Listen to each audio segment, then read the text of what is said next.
大家好，今日想同大家簡單講下收藏卡點樣判斷真假，點樣睇評級，仲會舉幾個2024到2025年嘅市場實例同價位，等你識得入手同避險。因為唔同類型嘅卡，風險同價值機制會好唔同。我哋先嚟了解下點解收藏卡會有價值。先講 Pokemon Card，第一樣，因為情懷同品牌生態。Pokemon 本身有遊戲、有動畫、有世界賽，又有 Pokemon Go 呢啲線上活動，成個品牌幾十年都好活躍。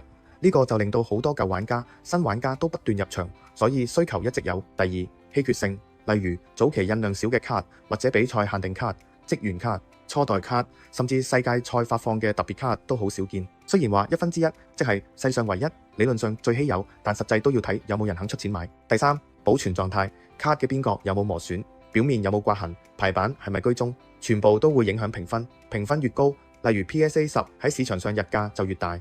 至於籃球卡就有自己嘅重點。第一，籃球卡特別講求新秀卡 Rookie 卡，即係球員第一年出嘅卡。好似 LeBron James、Curry 呢啲新秀卡，價值長期都喺度。第二，傳奇球星卡，例如 Michael Jordan、Kobe Bryant 都係長青收藏焦點。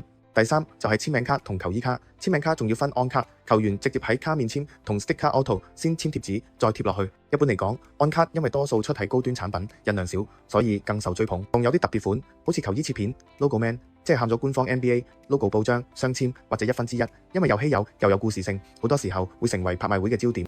點解要評級呢？評級可以俾買家清楚知道卡況，同一張卡喺不同分數，例如 PSA 9 vs PSA 10嘅市價可以有好大差距。投資者同收藏家都靠評級達成共識。我同你介紹一啲評級機構，例如最常見嘅 PSA， 在市場接受度高、流通性強。PSA 10常被視為頂級，接近完美，視卡種而定，喺2級市場通常比較容易出手。跟住係 BGS、Beckett， 有細項分數系統，邊角、邊緣、表面、中心，仲有 Black Label。表示 Quad 14項都係10 BGS Black Label 或接近滿分嘅標本，喺高端市場會有明顯溢價。仲有 CGC， 近年卡圈亦越嚟越接受 CGC。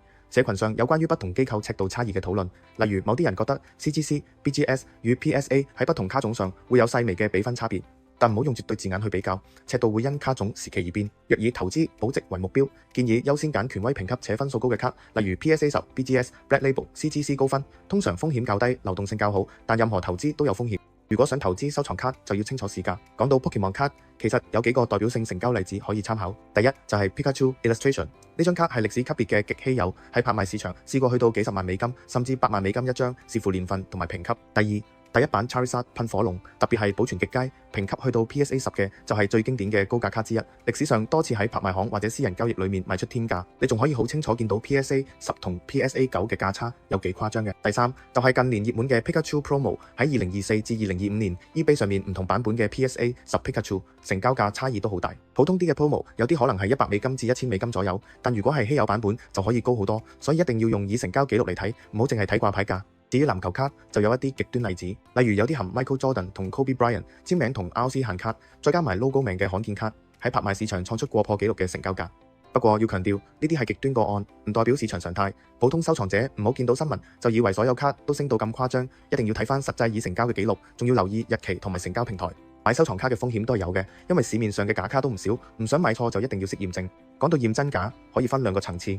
第一，平價卡通常假貨少，唔需要太驚，但建議用基本方法檢查一下相片、邊角同表面。第二，貴價卡風險就大好多，最容易成為贗品目標，千祈唔好只憑外觀或者照片就下單，最好買已由權威機構評級嘅卡，例如啱啱我提到嘅 PSA、BGS、CGC 呢啲機構公信力比較高，通常唔會為假卡評分，所以見到高分殼會安心啲。不過要提醒大家，評級殼唔等於100%保證，市面上有好多不良賣家會開殼換卡，單靠外表未必能夠發現，所以買高價評級卡前記得做額外核實。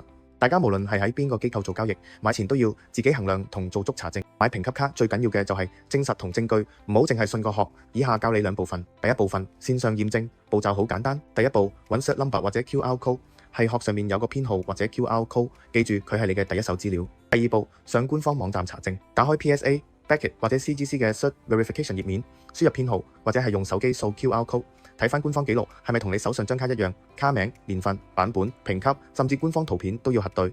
第三，截圖存證，一旦查到結果即刻截圖，保留網址同查詢日期，呢張截圖日後係你最好嘅證據。唔好只睇掛牌價，有人會操控掛牌去吸引買家，真正有參考價值嘅係過去有人實際付出嘅成交數字。如果見到賣家擺明遮住 QR 或者編號，唔一定代表係假，可能只係唔想俾你知參考價。但你要提出3樣嘢去驗 cert number、官方查證截圖或者面交即場查證。買家如果拒絕提供，就要暫停交易。最後，如果官方查唔到個編號或者編號對唔返資料，就唔好買，直接停手。呢啲係高風險情況。第二部分係現場檢查，線上核實過後，面交就係你最終決定嘅時刻。帶啲簡單工具，一部手機用嚟掃 QR 同錄影，10x 或者20x 嘅放大鏡同埋細支紫外線筆，10分鐘之內可以做完以下檢查。步驟一，先問賣家卡嘅來源，簡單3句就得。呢張卡邊度嚟？有冇 submission receipt？可唔可以即場查證同錄影？步驟二，目測個殼，睇封膜有冇起泡、刮痕、膠痕，殼邊有冇唔平整，暗印有冇磨損，唔好即刻拆，先係表面觀察。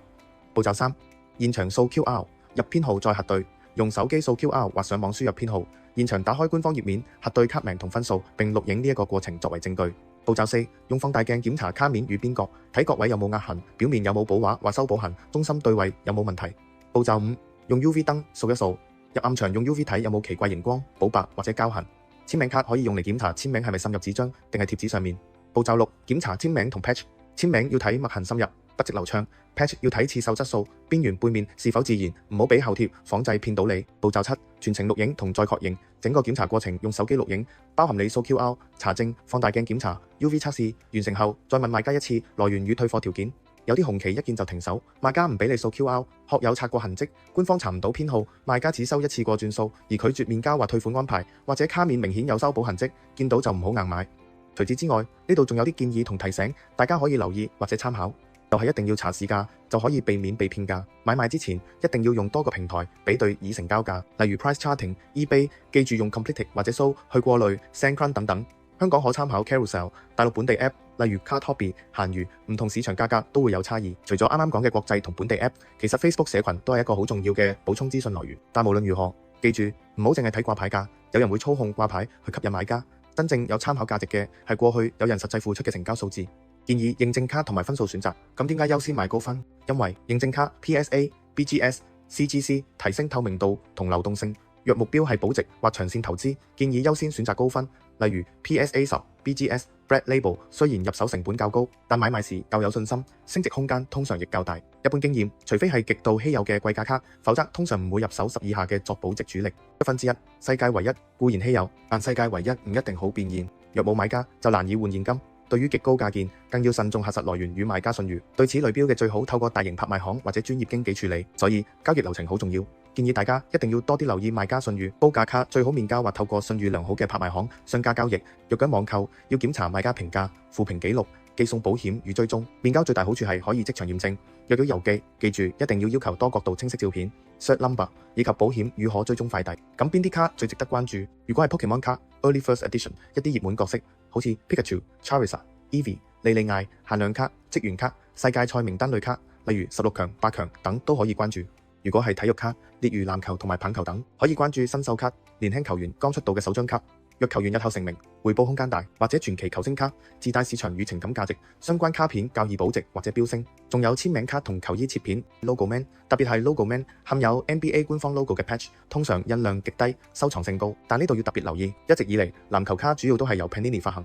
不過根據官方同業界公告 ，Topps 已確認會喺2025年10月1號起成為 NBA 嘅正式授權持牌商。換句話講 ，Panini 嘅既有授權會喺呢個日子之前結束。呢個變動未來一定會影響到市場氣氛同產品價值，所以入手嘅時候記住要睇清楚發行年份、授權標示同產品線嘅變化。呢度我會同大家總結講下簡單入門嘅投資策略。1. 以長線為主，唔好純靠短線炒作，長期持有優質早期卡或傳奇球星卡，通常風險較低。2. 優先高分評級 PSA 10、BGS、Black Label、CGC 高分，通常流動性較好，且較容易入主流買家群。3. 分散風險，唔好全部壓喺單一球員或單張1/1，建議跨系列、年份、卡種與類別分散投資。4. 做足資料，多用 eBay 嘅 Completed 或者 So 過濾 PSA 拍賣歷史、Price Charting 等市場合理成交價做足功課。5. 入場時機同 PIT 巔峰概念，避免喺球員已過巔峰時重倉。若係球員處於上升趨勢，早期買入或許更有機會，但要能承受球員未來未必成為傳奇嘅風險。總結嚟講，收藏卡是否值得投資，重點係你點樣查真偽、睇評級、查已成交價以及控制風險。想做長線保值，就優先挑選早期熱門角色或經認證嘅高分卡，並透過可信渠道買賣。想做短線賺波幅，就要承受更高風險，並做好出場計劃。如果你想快速知道而家收藏卡嘅成交價，就喺留言區打好嘢，我就會 send 一個指令俾你。今次嘅內容分享就到呢度，多謝大家收睇，拜拜。